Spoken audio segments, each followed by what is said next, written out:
On this day 2 years ago, Ahmaud Arbery was gunned down and murdered because he was black.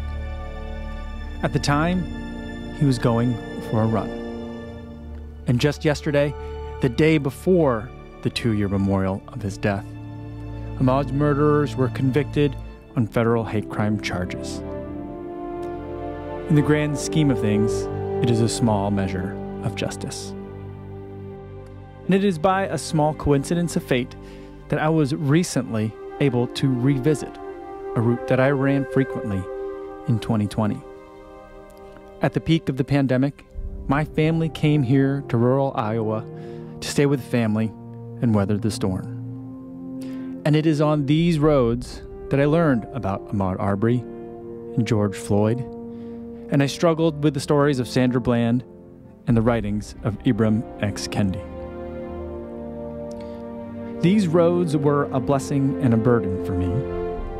I ran my first 100-mile week on these roads, and I realized here that I had been living a very sheltered life. It's funny how the mind imprints memories.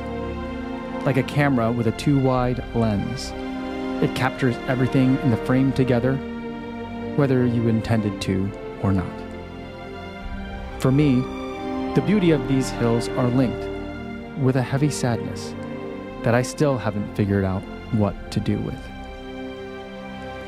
I never knew Ahmaud Arbery, but he was a runner just like me. He was my brother. He was me. So whenever I run these hills, I run with Maud.